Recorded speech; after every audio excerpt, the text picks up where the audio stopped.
Hello everyone, welcome to my channel Teaching Learning with Purnima once again. And today we will learn the chapter The Sermon at Banaras. And this sermon is compiled by Betty Renshaw. First of all, let me quickly tell what this chapter is all about.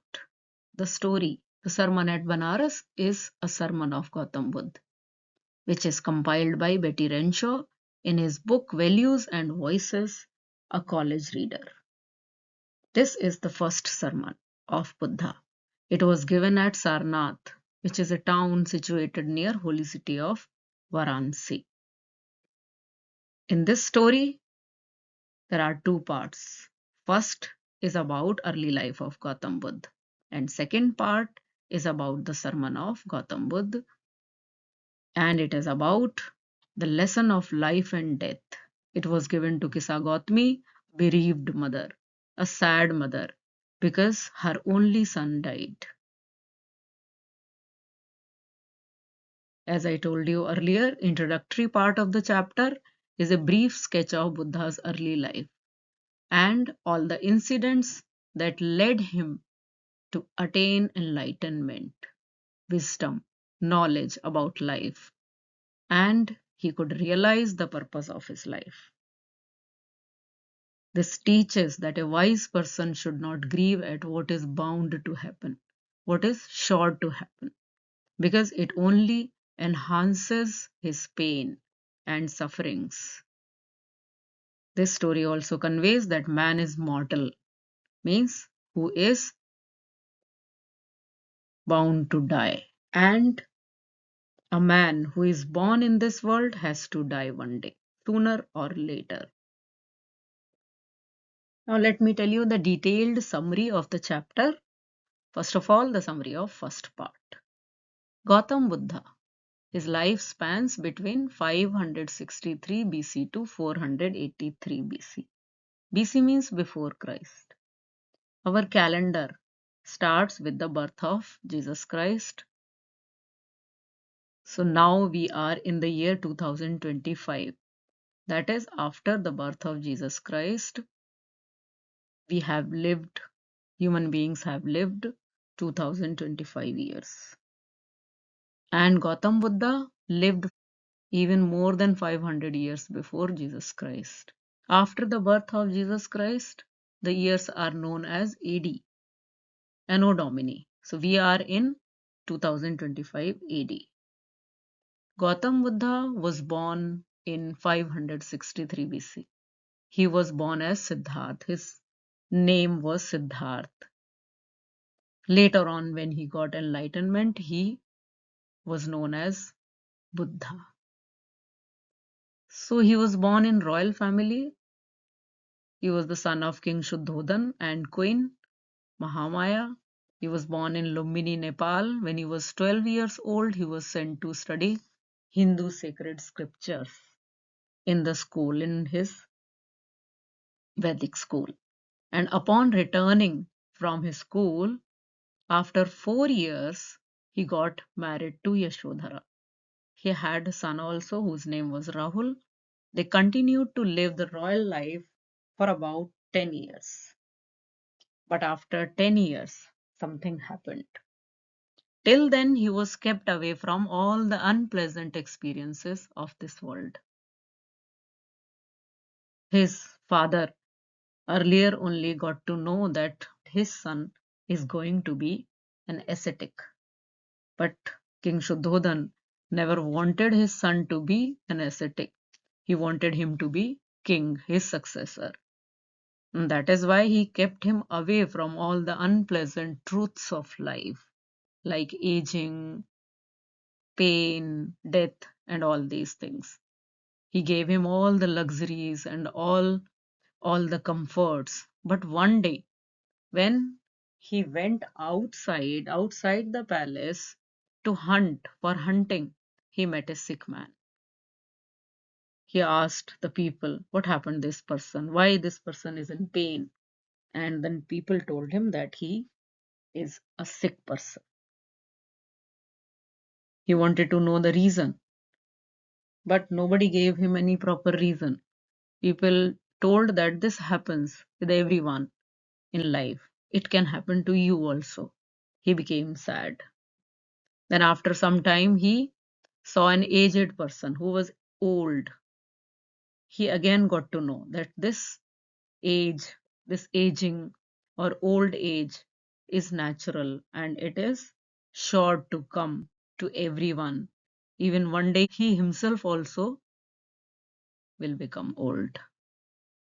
Then, one more time, he saw a funeral procession. Somebody died. His family members were crying. They were taking him for funeral. They were taking him for last rites, and everybody was crying. Then he got to know that this is the reality of life. This is death, and everybody has to die. Even Gautam Buddha also will die one day. He became sad. He also met a monk. He was begging for alms. He didn't have any other means to live, and he became sad to see all the sufferings of this world. Then he decided to know the reasons why all these sufferings are there in this world. And he left his palace, his family, his wife, son, and he went ahead to seek enlightenment, knowledge, wisdom, the reason behind all these sufferings. Not only the reasons, but also the solution. He wanted to gain spiritual knowledge. And after meditation, he attained enlightenment. He knew how to get salvation and he started preaching the people. When he got knowledge, he thought that everybody should know how to solve the problems, how to remove pain, and that became the purpose of his life. He started preaching people. He started giving sermons, religious lecture. Sermon is religious lecture. He gave his first sermon in the city of Banaras to Kisa Gautami. Now, who is Kisa Gautami? We will learn in the second part. Kisa Gautami, whose son had died and she was suffering with unending pain. You can very well guess the condition of a mother whose only son died. She was in utter pain. She went from one house to other house in the neighborhood. She was asking everyone to give her medicine. She said, something has happened to my son, please give me medicine. But everybody thought that this lady has lost her senses because everybody knew that the son had died and no medicine can cure the son.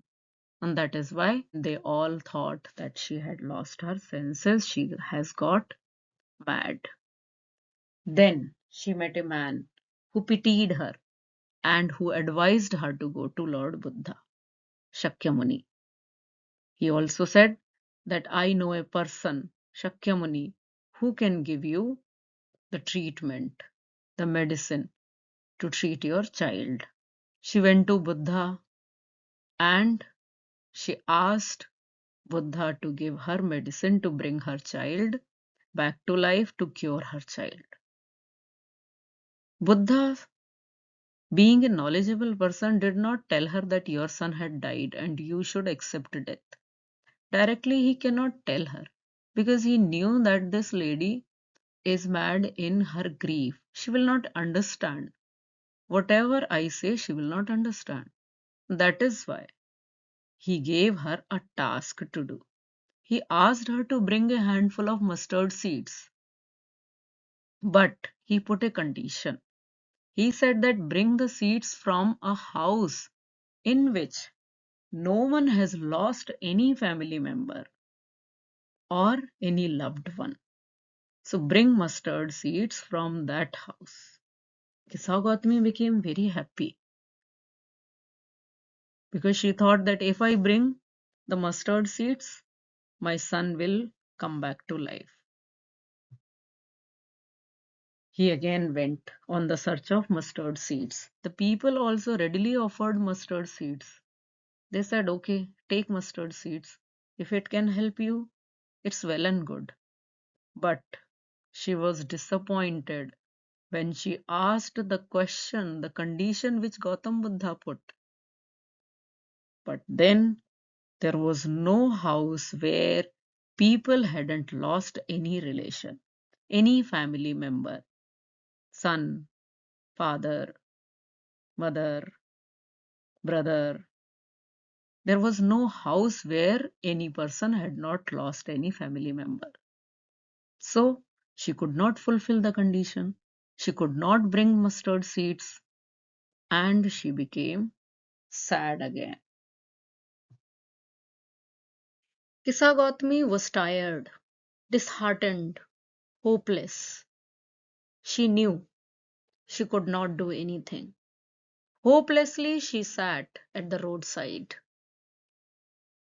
Then she observed something. She noticed the city lights. The lights burnt for some time. They flickered. It means they burnt for some time and then extinguished. People slept. They put out the lights.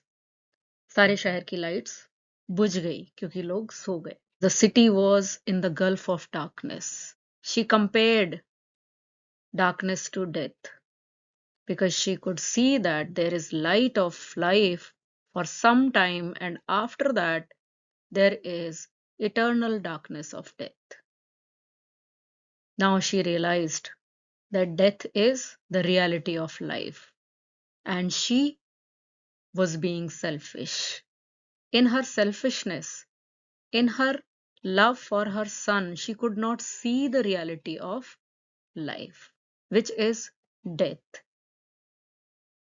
She also realized that she had to accept this fact, that death is unavoidable. And she understood that man is mortal and nobody can escape this death because this is permanent truth of life. A person who is born has to die one day. Just like a ripened fruit falls from tree, just like an earthen pot breaks after some time, same way every person who has taken birth on this earth has to die one day, sooner or later. Then she went to Buddha, and Buddha told her that in order to escape grief or sorrow, we have to accept this truth of life. If we keep on expressing our grief and sorrow, it will only increase our pain and our sufferings. It will not give us anything. It will deteriorate or spoil our health, physical health as well as mental health. That is why we should not grieve. We should not keep on crying at the death of our loved one, because crying cannot bring any dead person back. Family person's lamentation, crying, weeping cannot bring anyone, any dead person back. On the contrary, it will only increase our problems. It will spoil, take away our peace. That is why a wise person does not grieve. A wise person has to draw out the arrow of lamentation. Lamentation means feeling sad. It is compared to an arrow. If an arrow strikes our heart, what is the first thing that we should do? We need to remove it as early as possible. Same way, arrow of grief, lamentation, if it has struck our heart, we have to remove it from our heart. So we should not keep crying over the death of our loved one. We should accept the laws of nature that a person who has taken birth has to die one day. So Buddha told that we should not grieve, we should not keep crying at something which is a truth, which is bound to happen, which is destined to happen or sure to happen. We cannot avoid it. So if we do not grieve at the fact of our life, we can be happy and we can be blessed. There is only one way to be free from sorrow, that is to overcome our sorrow. We must accept the fact and we should overcome, conquer our sorrow, and then we can be free from our sorrow. These are certain important points of the sermon, Gautam Buddha's sermon, highlights of his sermon. Number one, man is mortal. Man is mortal means everyone has to die. A man who has taken birth has to die, he is subject to death. It means death is common to all. All the people who are born cannot avoid death by any means. Just like ripe fruits fall from the tree and earthen pots, earthen vessels break after some time, same way the people who have taken birth, they will die one day. Second point is death is unavoidable. It means we cannot avoid it. It will come whenever it is supposed to come. So, if we accept this fact that death is unavoidable, we will definitely obtain peace. Because by weeping or crying over the death of our loved ones, we spoil that peace and we deteriorate our health. Dead ones cannot be saved by our lamentation, by weeping, by crying. So, we should not weep. The same thing is further explained when lamentation or grief or weeping is compared to an arrow. So Buddha says that wise people should not grieve, they should not express grief, they should not keep crying, and they should try to draw out the arrow of lamentation. The way whenever we are struck by an arrow, we always try to remove it out. Same way, whenever we are in any grief, any problem, we should try to come out of that problem. We should try to come out of that sorrow. Not we should keep crying and weeping over any problem, over the death of our loved people. So last point, the message is that we should accept the fact and we should try to overcome our sorrow. Then only we can be blessed, we can be happy, we can be peaceful when we accept the reality and when we overcome the problems, overcome the sorrow. There are some facts about the sermon. As I told you earlier, this is the first sermon given by Gautam Buddha, and this is known as Dharma Chakra Parivartan, setting off the wheel of Dharma. The time of the first sermon may not be very accurate because uh, there are not proofs when exactly the sermon was given, but it is estimated that it is given around 500 BC.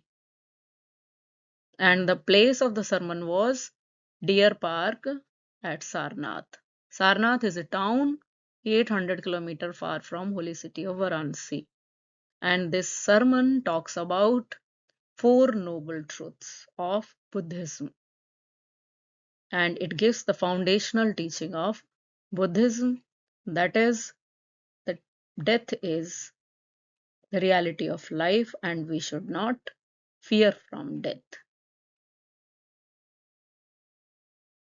Now important question answers of the chapter. The message that you learn from the chapter.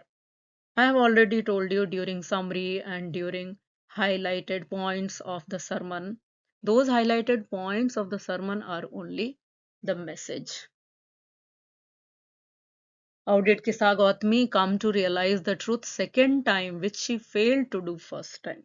First time she failed to realize, to accept this truth because she was saddened and she was in hope that her son could be revived. But when the condition, an impossible condition was imposed by Gautam Buddha, which she could not fulfill, That time she sat by the roadside and she realized that death is unavoidable, death is eternal, and by no means we can avoid death. This truth she failed to understand the first time because she was selfish. That time she became selfish. She became mad in grief. She could not see the reality. How do you understand the idea of selfishness? Do you agree that Kisa Gautami was being selfish in her grief? Many times children do not understand this question and many times they write, no, Kisa Gautami was not selfish. But actually we can call Kisa Gautami selfish because selfishness is about thinking about oneself only, thinking about our own problems only and not accepting the truth. So Kisa Gautami also did the same thing. Earlier also in her life, she must have seen people dying. That time, she was not that much troubled. But when her only son died, she was so much disturbed, she became so much mad about her own personal grief that she was not ready to accept the truth. That is about being selfish. I hope you have understood the chapter, the question answers, and message. In case of any doubt, you can write in comment box. Thank you. Bye bye. Keep learning with me. Keep watching my videos. If you like my videos, subscribe my channel. Thank you. Bye bye. All the best.